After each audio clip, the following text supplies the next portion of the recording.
Hey, welcome to another episode of the Coffee Break Podcast, where our mission is to share business ideas, practices, and strategies. And today we're going to be talking with Dru Carpenito. He's focused on franchising. He's essentially a franchise matchmaker. And he's going to talk about both sides of it. What makes for a good franchise to invest in, and what you should do if you are interested in setting up your business as a franchise model. We're going to tackle both sides of the conversation today, and we'll be chatting with Dru right after this. We got so much to say. We got a podcast to make. We're sipping on lattes, and it's time for a coffee break.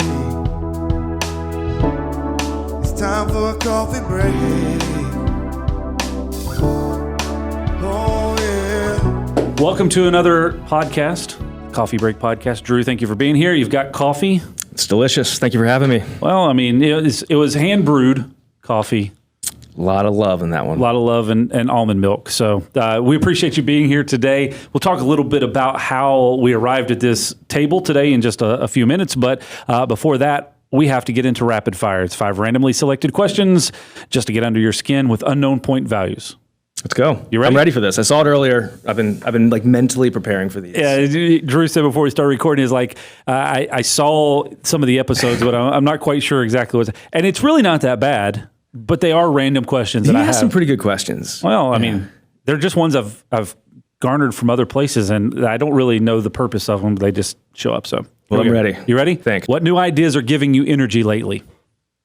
Oh man, there's one. Just one idea. You asked for one, right?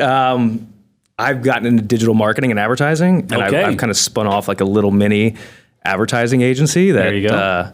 got its first client last week. There you go. Yeah, so it was completely accidental. It was just one of these things. Like somebody reached out to me and they're like, "Hey, do you know anything about this?" I'm like, "Yeah." They're like, "Can you help us?" I'm like, "Yeah." Like, "How much is it going to cost?" I have no idea. Like, let me think about it. But it went. So The number that scares you plus 20%. there you go. And they didn't say no. Yeah. So I was too low. Yeah, exactly. I was listening to a book. No, it was a podcast this past week, and it was with Gino Wickman. Yeah, from Traction. Traction, yeah. So he's got a new book out called The Entrepreneur Edge or something like that. I probably just butchered that, but anyways, and he was talking about they were talking about pricing and all this stuff, and how do you set up your pricing model? And it was like whatever number that scares you plus 20%. And I was like, ooh, that's really scary. But anyways, okay. Number 2, what life lesson did you learn the hard way? What life lesson did I learn the hard way?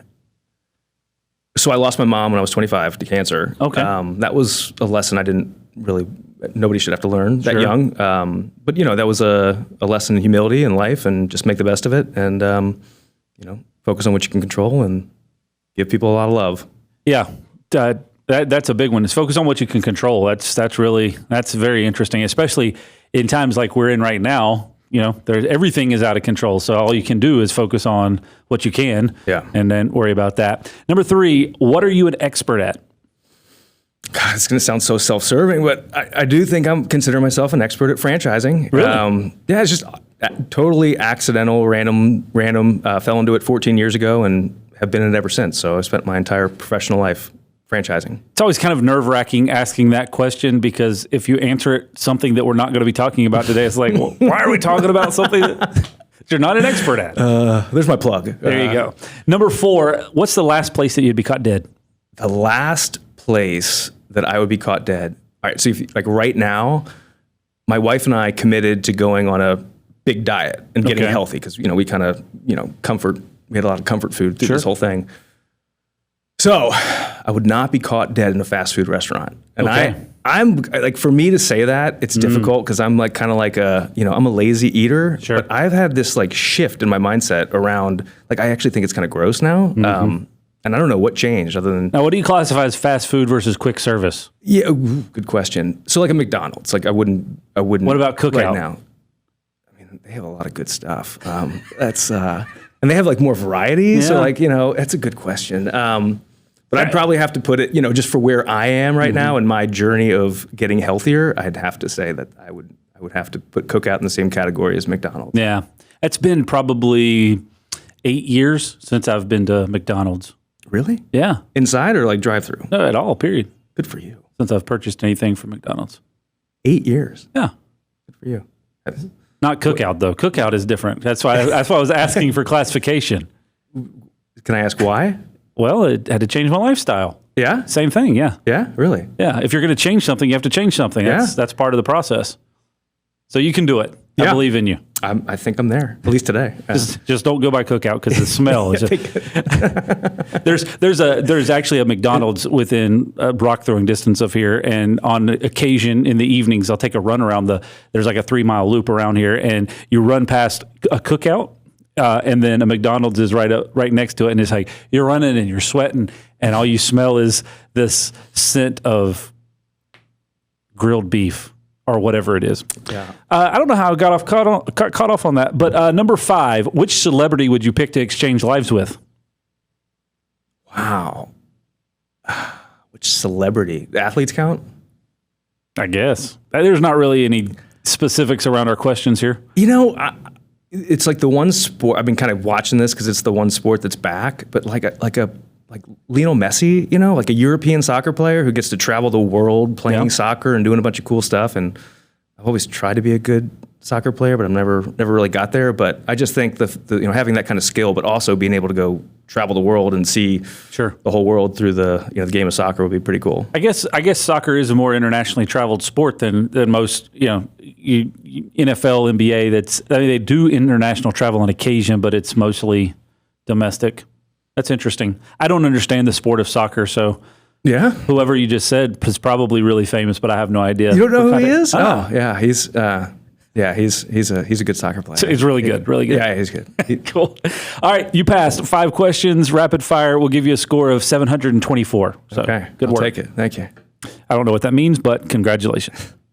Well, so the reason we're here today is to talk about franchising. And you and I met through Kurt Graves, who is a Vistage chair. And if you don't know what Vistage is, you can pause this and go Google Vistage, and you'll find out all kinds of information.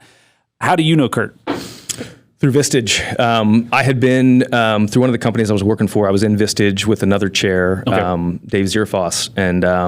And then I left that company to go do some kind of just my first step into kind of entrepreneurship. It was doing was an independent contractor for an international company. Yeah. And then I started doing my own thing, which is helping people buy franchises. And it's kind of a lonely gig because it's just me, and I never really thought about that. So I missed Vistage and just reached out to Kurt and said, "Hey, what's this? I want to get reconnected. Can I come join your group?" Yeah, exactly. I'm a little lonely. Would you mind if I come hang out with you for a little bit? No, but so we got to talking, and he's just a great dude all around, and it's a good fit. And that was probably like 9 months ago, something like that, and. Very cool. Here I am. Yeah, and Kurt is that's one of the great things about him. He's a good connector of people. And so I got an email from him a couple of weeks back, and he said, "Hey, Chad, meet Drew. Drew, meet Chad. You guys talking and get to know each other." So that was cool. So we appreciate Kurt kind of connecting the conversation here. The topic that we're going to be talking about is franchising. Is how do you look for a franchise, and should you franchise your business? So we'll kind of bounce around between those conversations. But it's interesting. I think even now, Our podcast is really focused towards business owners, leaders, managers. So I think that there's probably an element of people that are going, well, should I be looking at a franchise? Is that something that I should go after right now? Maybe things have changed recently in life and in what's happening in the economy. Is this something I want to take a venture out of? Or is my business set up and structured for franchising to kind of continue to grow and expand? So that's kind of the direction I want to have that conversation today. And it's very intriguing to me because you mentioned entrepreneurship and your first stab at entrepreneurship, and it's an interesting topic for me. I love to dive down that rabbit hole from time to time. And just a few months ago, I was mentioning the new book from Gino Wickman. One of the things, and I would encourage anybody to check that out. I'm pretty sure it's called an entrepreneurial edge, whatever I called it. But he's got it. If you search Gino Wickman book and don't go to Traction, but he has another book that's out right now, and he's got this website he's got this assessment. I'm getting to a point here, so bear with me. He's got an assessment to see what your score is for entrepreneurship, because as you just mentioned, it can be lonely at times. It's a little scary as you're making that first venture. So What is, from your perspective, the difference between just kind of traditional entrepreneurship of let me start something from scratch, no real base, versus grabbing a hold of a franchise and getting it started from that point? Is it the same, or is there differences? No, it's completely different. Like Mark Cuban would never invest in a franchise because, I call them like true-blooded entrepreneurs that just love the build. They love the chase. They love the build. They love everything that goes into it, and they kind of have that motor. Sure. They have this mentality too, where like they want to be in control. They want to set the rules. They want to define the rules. They want to build the processes and everything. That is not a good fit for anybody who wants to invest in a franchise, because that's the whole point of a franchise really, is that you're investing in the processes, the systems, the infrastructure, the stuff that's already been built. So the rules are already in place. Everything's already here. You kind of fall into it. You got it. Okay. So it's kind of like a entrepreneur light version. Not that it's any easier. Sure, yeah. It's a lot of hard work, but it can be just as rewarding, both from a personal fulfillment standpoint, but also financially as well. But a lot of folks, most of the folks who I work with are coming out of the corporate world. Mm-hmm. I kind of call them corporate refugees. They're just for one reason or another, they just want to get out of the corporate world and do their own thing. They just don't have the idea. Sure. And because it's tough coming up with the idea. Yeah. And then having the going with it and figuring out if it's scalable enough to really provide the opportunity that you want in your own business. So franchising kind of. And when we say franchising, let me qualify this real quick. Yeah, let's give some definitions. It's not all franchises by any means. So there's quality franchise companies, there's average, and then there's the bottom franchise companies. So this is really referring to quality franchise companies that are out there. And really on the non-food side, that's where I've spent most of my career. So you kind of have food as one category, like McDonald's and Burger King and Taco Bell. They're franchised. Mm-hmm. And then you have the non-food side, which is kind of like everything else, like from value hair care, like a Supercuts franchise, all the way up to disaster restoration. Yep. And everything in between. So, very interesting. And so you're focusing on the non-food, because I know a couple of months back we had Landon Eccles on, who is the founder or co-founder of Clean Juice, and they're franchising, and he talked a lot about that process. And so what is the difference, and why would you specialize in non-food versus food? Like what are the main characteristics that are different, other than one serves food and one doesn't? Yeah, that's good. Well, but it has to do with the widget, the offering. Okay. So restaurants and really like food-based stuff. Like I know Landon and his business model is a little bit different than what I'm about to talk to you about. Okay. But food businesses, number one, they're really expensive to get into. Mm-hmm. The square footage can be relatively high. There's a lot of equipment.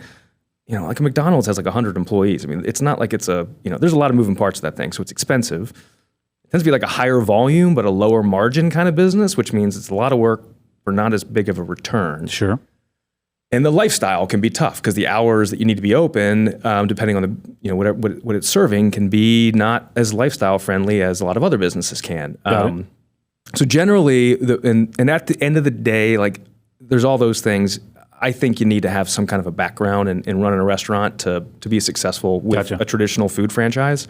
So it's its own kind of animal. Yeah. Okay. So it has all those factors, whereas a lot of the other quality franchise companies that aren't food related, and I think Clean Juice would actually fall into this category. You don't need the industry experience. Sure. You need a motor, you need a drive, you need motivation, you need skills, certain kind of skills, but you don't have to have the industry experience. Okay. And so you kind of come in and somebody comes to you and says, hey, I'm getting out of the corporate world. I'm interested in trying to figure out franchising opportunities, and you're a matchmaker. Yep. That's it. So you kind of know what's out there and available, and you got some type of an assessment, some way to kind of get to know people to say, hey, you probably want to look towards these types of things because you're more passionate about that. Yeah, well, passion's an interesting word. We can talk about that. So yes, I definitely have a process, and really it's just getting to know the person really, really well.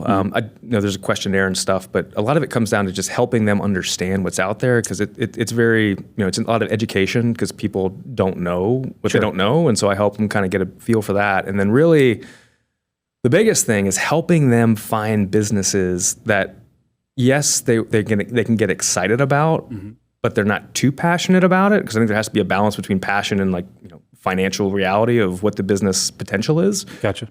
But it also leverages their strengths. That's the biggest thing that people don't really understand or think about when they're thinking about investing in a franchise is they tend to fall in love with the widget, which can be a little bit of a trap where you fall in love with what the business offers as a customer, not really taking into consideration what it actually takes to run that business profitably and successfully, which could be a completely different skill set than what they either have or even what they want to be doing, you know, day to day kind of thing. What's an example of that? Well, you know, like, so I spent 8 years with Advanta-Clean, which is a disaster restoration company. Okay. So, you know, outside looking in, you know, from the curb, you're like, you know, sucking water and cleaning mold and cleaning air ducts. Like, that business doesn't sound too exciting, but especially right now, it's an interesting business to be looking at. It's very recession resistant, meaning, you know, when bad stuff happens to a home or a building, that customer has to call somebody. Sure. So the name of the game in that business is two things for the owner. You have to be comfortable developing business and developing relationships with realtors and property managers and anybody who's, you know, in and around home and buildings kind of thing. So you have to be comfortable getting out there and, you know, doing the business development track. And experience helps with that. Okay. And the second piece is you have to be good at building a team of people. And, you know, there's a little bit of blue collar, you know, in that labor force. And that's, you know, the type of folks that you'd be working with every day. You know, that goes into kind of finding, I think, an ideal business for people too. So that's a business where, you know, and you outside looking in, you're like, why would I ever want that? Well, if you're good at developing business and you're good at leading people, that business has a lot of upside. Yeah. Hey, thanks for listening to the Coffee Break Podcast. If this information has been helpful to you or you just really kind of like our theme song, can you help us out by rating us on whatever app you're using? And if you get really fancy, how about sharing a screenshot on Facebook, Instagram, Twitter, or LinkedIn? Okay, enough of all this. Let's get back to the conversation. We had an issue here a couple of years ago where you saw our coffee machine when you came in for and had coffee at our coffee bar. That used to be in a different part of the building, and there's obviously water lines that go to the machine, and something had happened where the water line had broken free, and one of our team members came over the weekend, and there was water that was, you know, about an inch and a half deep in the entire area where that was at, and we had to reach out to a disaster company to come in and rectify that. So to your point, like, you didn't have a choice in that. It was, we've got standing water in here. We have to figure out a way to get this cleaned up. So through that process, it's trying to understand, okay, you know, what is a good opportunity that you can get into, that you can, one, connect with, find an understanding about, and then also figure out a way to actually continue to bring it to market versus, because it's not just going to run itself. That was one of the big things that I think stuck out to me when the conversation I had with Landon, just from a reference point, is he kept saying and repeating over and over again, don't think that buying a franchise is an easy way into business. There's a lot of hard work, and a lot of people think that they buy into it as a part-time job and ultimately become frustrated or disengaged with it. So how do you work to avoid something like that from happening? Yeah, it's because that's a pretty personal thing, right? Like people's perspectives on business ownership. Because you ask anybody, and they're going to have, you know, I think everybody has a different opinion about it, right? Sure. So there's, again, kind of going into the education, you know, as I'm working with somebody up front, just kind of, you know, hey, tell me why, you know, what's your why? Like, why do you want to do this? And if their why isn't inspiring or powerful, then it's kind of like, all right, like, you know, this might not be the right path for you to go down. Their why is, I'm tired of working. Yeah, and I just want to sit back and make money and, you know, buy a franchise. That's and probably not going to work. Yeah, it's like, you know, I don't think I can help you. Sure. So there's that, but it's really just kind of getting, like, understanding people's motivation and why they'd want to open up their own business is the key to it, in my opinion. So do you have a story of somebody that you've helped to connect with where they're just like, really, this is a really good scenario. This person came in, they came from this background, and then I partnered up with this type of franchise, and it's just been amazing for them. Yeah, I got a good one. So this candidate that I worked with, I call them candidates. It's, you know, sure. His name's John. He's in Memphis. Real estate guy. Okay. Just been very successful. Came out of the corporate world, got into real estate, had been pretty successful with residential rentals and stuff like that, but wanted to diversify. And he came to me and he said, you know, Drew, here's what I'm thinking. And sometimes, you know, again, he's kind of in that like entrepreneur category a little bit, but sure. But he didn't want to have to reinvent the wheel. That was the big thing. He just wanted to invest in something that, you know, would be a good business that he could run. And his big thing was it has to be semi-absentee. I have to be able to have a manager run that thing day to day, and I oversee it. I'm in kind of a CEO type role, and there are certain businesses that enable that in franchising. So we got him into Value Hair Care. Okay. Smart Style is the name of the chain. It's owned by the same company that owns Supercuts, called Regis Corporation. Okay. And he started with a few, and now he owns like 30. This is like in like 2 years. Wow. I talked to him the other month, and I was like, "Hey, John, what's going on?" He's like, "Oh, I'm just opening like 5 more Smart Styles." And I'm like, "What?"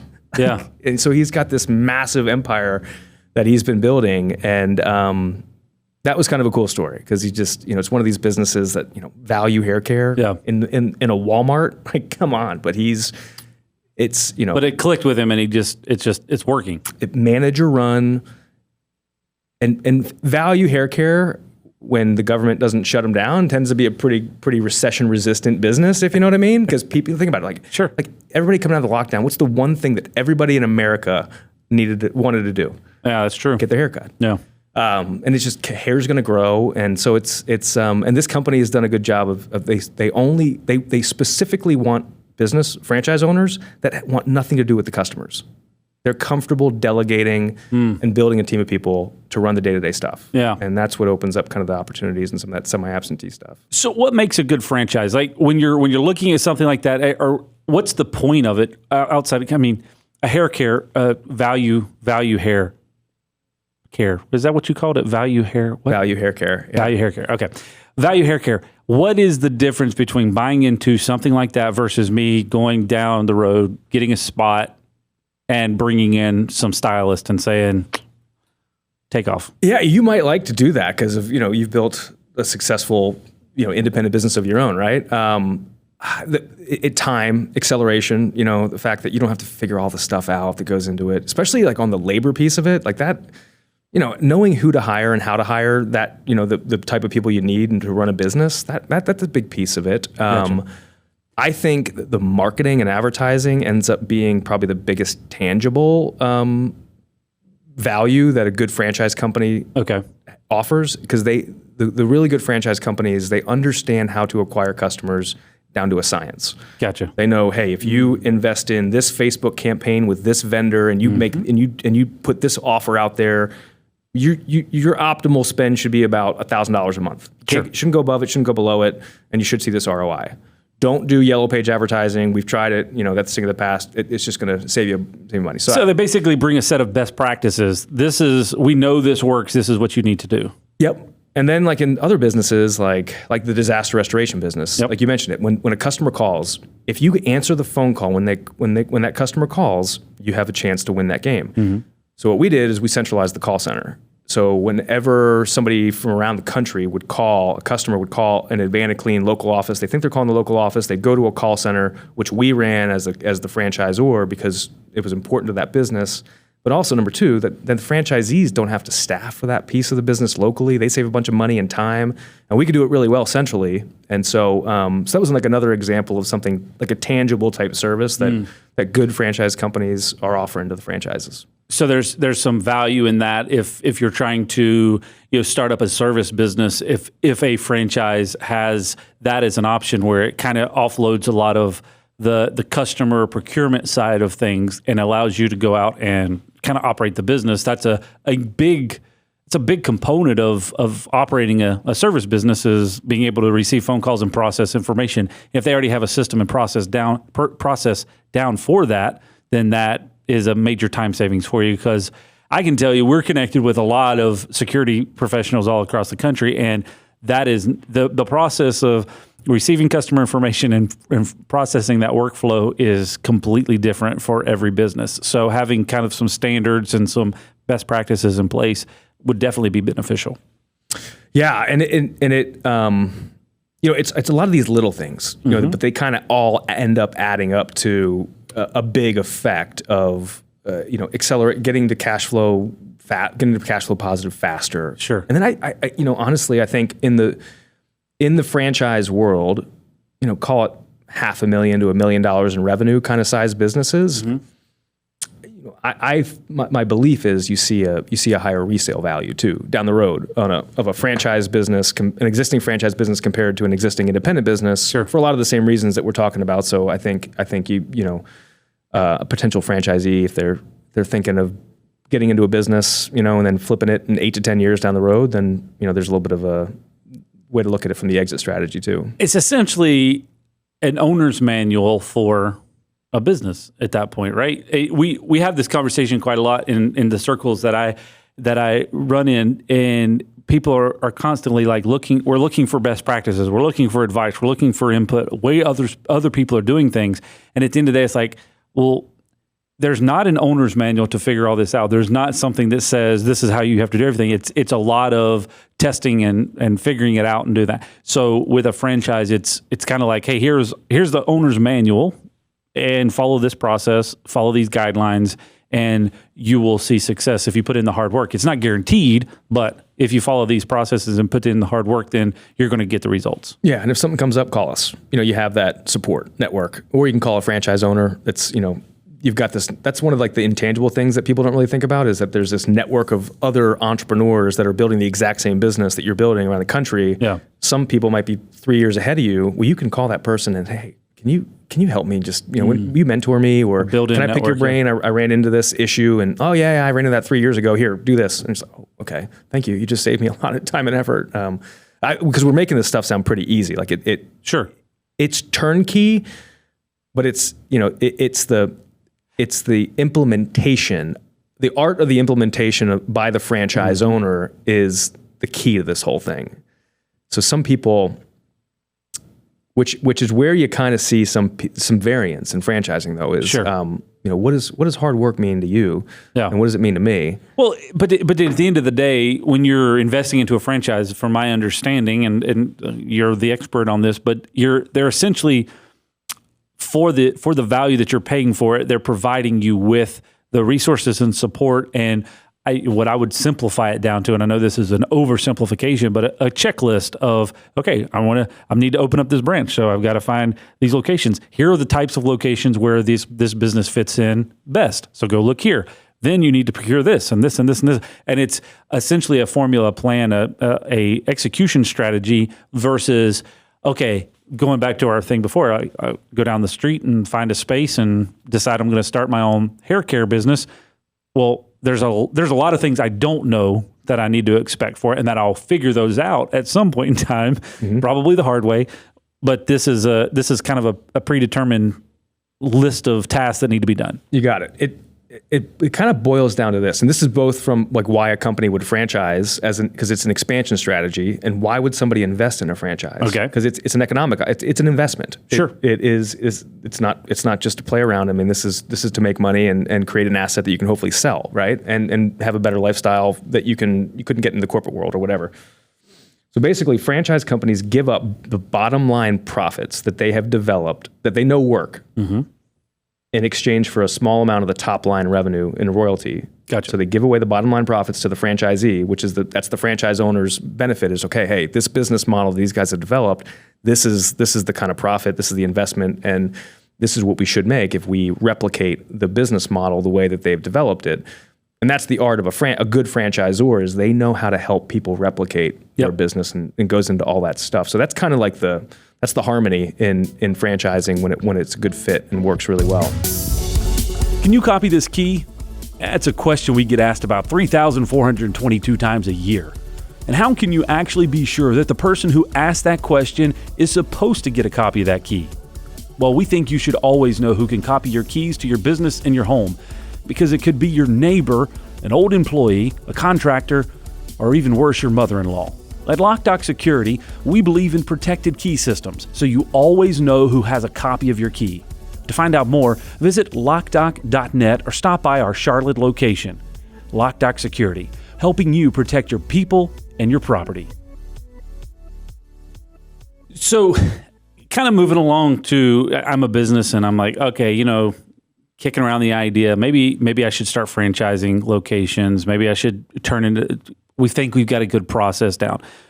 my kind of navigating to that type of a conversation. But before we get to that, what is from your evaluation standpoint? So you're evaluating a potential franchise owner, but you also, because you're in that matchmaker role, you're also evaluating the available franchises.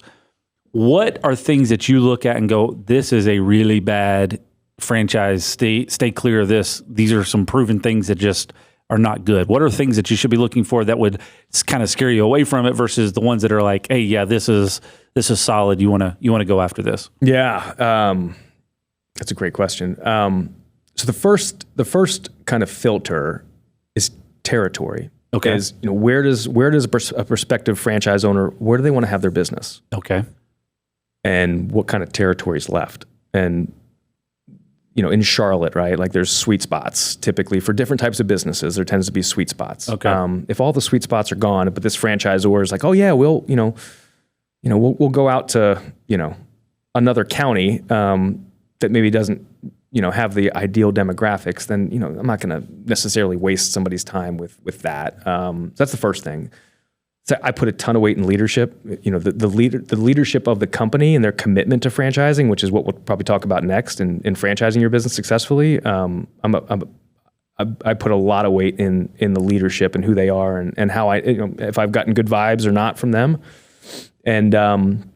And then, it kind of, to me, the biggest thing is just what does it take to make that business go from the role of the owner, and how does that overlay with the strengths and what my candidate would want to be doing? Those are kind of the big things. Red flags wise, like you can glance at there's a thing called a franchise disclosure document, which is it's kind of like a prospectus that the Federal Trade Commission makes every franchise company provide to franchisees.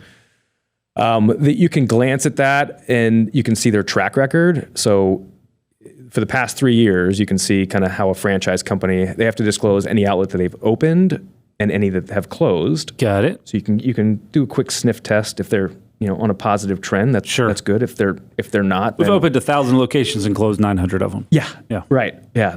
No, thank you. So that's one thing. That's a big thing. And then funding is a huge piece of this too, right? Like helping my candidates get connected with the right people that can help them figure out what the right funding strategy is going to be. Because that's 50% of the battle is coming in properly capitalized. Sure.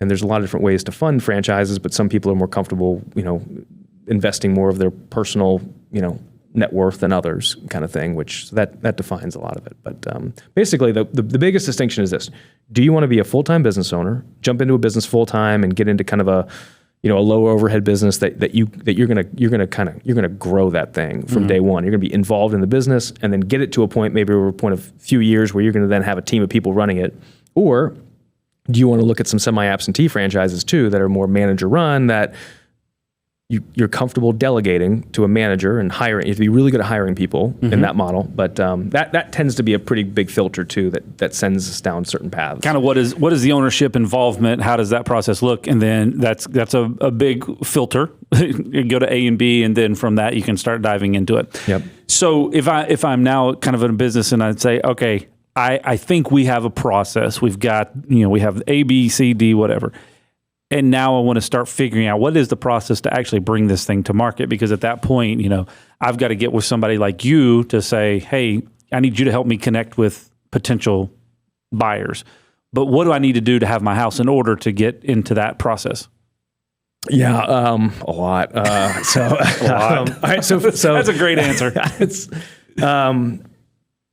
All right, so you have the legal piece of it, and then you have like the operational reality piece of it. Legal piece of it, there's a couple things. You have to have the trademark, okay, and then you have to put together what's called a franchise disclosure document, which some franchise attorney is going to charge you $50,000 to put together, basically. But that checks the legal piece with in the eyes of the Federal Trade Commission. We should figure out a way to just franchise lawyers, because that's really, that's where you really make your money. They just charge them crazy. Anyways, yeah, sorry. I know. I'm with you. Enough talking about lawyers. I'm just kidding.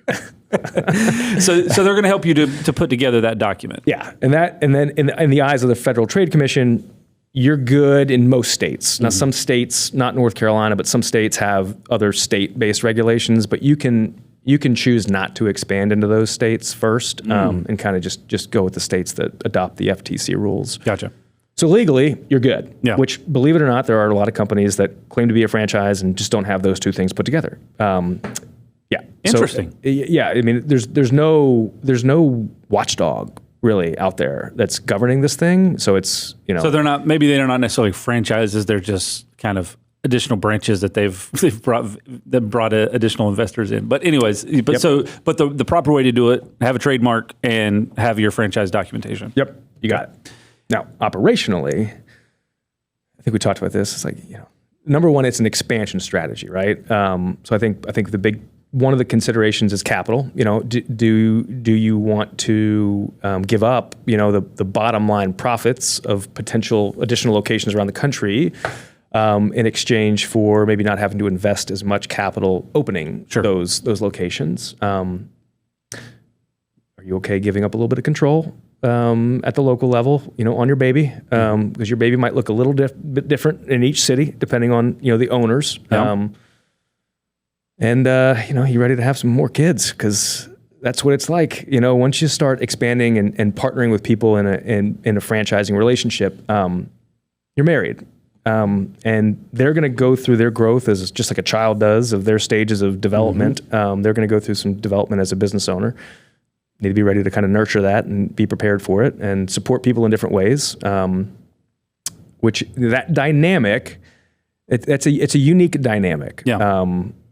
So there's the biggest takeaway that I've had when I've had conversations with people that have franchised their business is it ultimately your business model changes from what you were doing to now being a franchisor, right? Yeah. And that is your new business model, is selling the business model. And it requires a whole different subset. It's not just as most franchises are not a part-time endeavor. It's not a part-time part of the process. It is a full-time launch, and you have a full team that manages it, especially as you continue to grow it, because you're now managing an overall brand strategy. You're managing the processes. You're managing the implementation strategies, and supporting the franchisees. So now it's a separate business that is also kind of managing.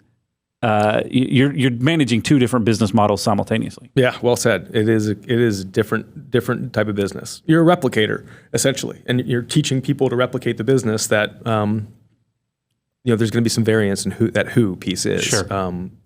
Which it could be very exciting because you're now having the ability to pour into other people and see those other people succeeding and kind of supporting them. But you're not doing what you were doing before. Or I guess the alternative is you hire somebody to come in and run the franchise business. But you're essentially it's two totally different animals. Yeah.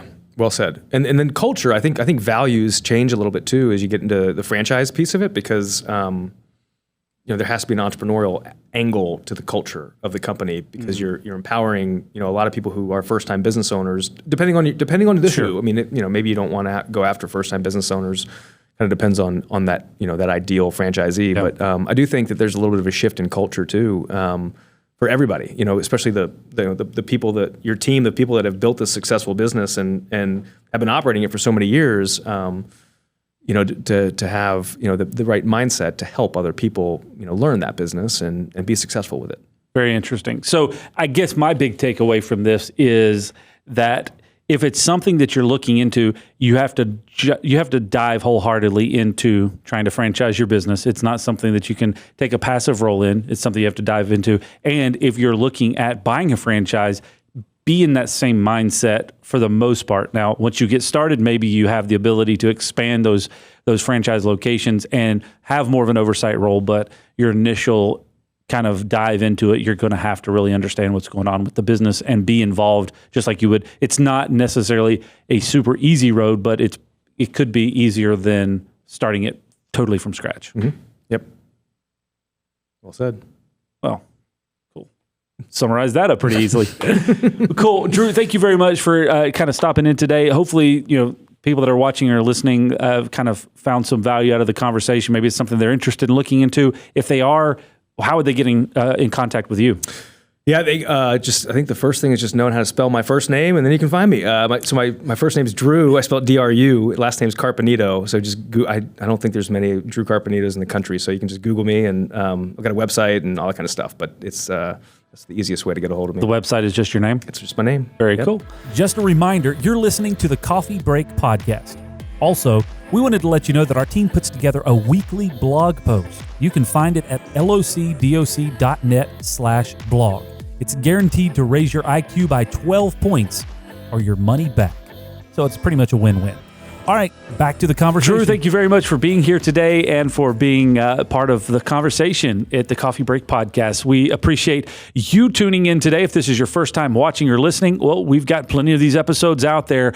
And with more information like this, maybe it's about franchising, maybe it's about setting up your business for project management or sales, how to build a sales team or marketing, lots of topics. You can find them all at locdoc.net/podcast. They're all there for you. And we have it in video and audio version. So we would invite you to go check that out, and you can subscribe. We have a brand new episode every Tuesday morning at 9 a.m. And we've been doing that for the last 2 years. So go ahead and get in there and hit subscribe because you don't want to miss a new one. And there's plenty of them for you to go back and listen to and watch to get caught up. We look forward to seeing you next time right here on the Coffee Break Podcast.